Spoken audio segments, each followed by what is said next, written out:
سیدنا امام حسین رضی اللہ تعالیٰ عنہ 5 شعبان المعظم 4 ہجری کو پیدا ہوئے۔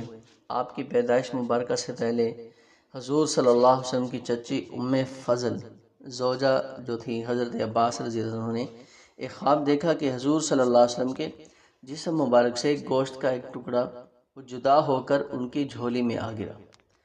حضور صلی اللہ علیہ وسلم نے فرمایا غم نہ کریں، خواب مبارک ہے، عنقریب میری بیٹی یعنی کہ سیدہ فاطمہ الزہرا کے ہاں بیٹے کی پیدائش ہوگی جس کی پرورش آپ کی ذمہ ہوگی۔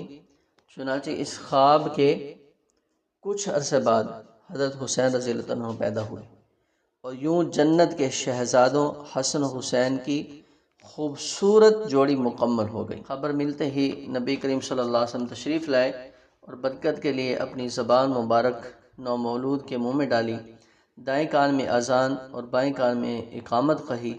یہ خوش قسمت شہزادہ ہے جس کے وجود میں سب سے پہلے مبارک لعاب پہنچی۔ ان کا نام نبی کریم صلی اللہ علیہ وسلم نے حسین رکھا۔ حضرت حسین رضی اللہ عنہ اپنے نام کی مانند حسین و جمیل شکل و صورت میں کائنات کے سب سے خوبصورت انسان محمد مصطفیٰ احمد مجتبیٰ صلی اللہ علیہ وسلم سے مشابہ نبی کریم صلی اللہ علیہ وسلم اور صحابہ کی آنکھ کا تارہ تھے۔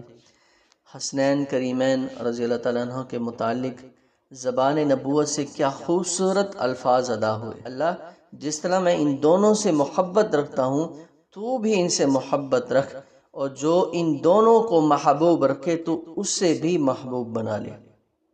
سبحان اللہ۔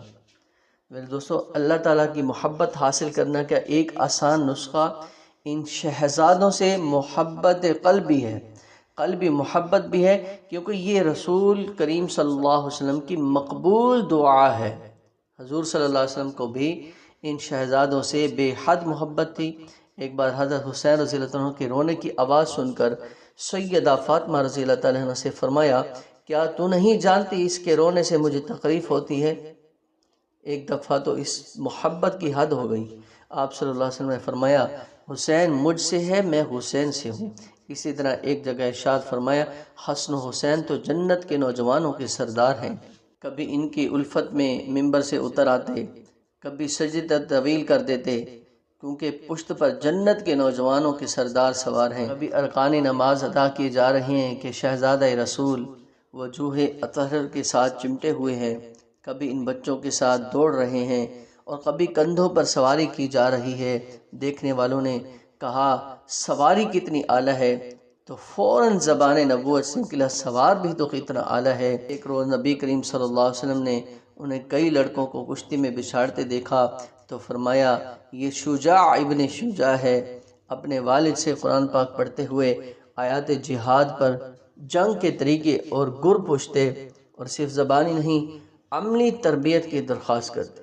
پھر حضرت علی رضی اللہ تعالیٰ انہیں مشقیں کرواتے، حتیٰ کہ اس فن میں کامل ہو گئے، اور آگے جا کر نواسہ رسول نے بہت سی جنگوں اور میدان کربلا میں اپنی بہادری کے جوہر دکھائے۔ حضرات صحابہ کرام بھی خاندان نبوت کے ان شہزادوں پر جان چھڑکتے تھے اور ان کا پورا خیال رکھتے تھے۔ حضرت بکر صدیق رضی اللہ عنہ کے دور میں ہیرا علاقہ فتح ہوا تو ایک بہت خوبصورت اور قیمتی چادر مال غنیمت میں آئی۔ آپ نے وہ چادر حضرت حسین رضی اللہ عنہ کو دی کہ شہزادے کے ساتھ اچھی لگتی ہے۔ حضرت عمر رضی اللہ عنہ نے بدری اصحاب کے برابر دونوں بھائیوں کے وظائف مقرر کیے۔ اللہ پاک ہمیں بھی اہل بیت سے سچی پکی محبت نصیب فرما دیں، آمین۔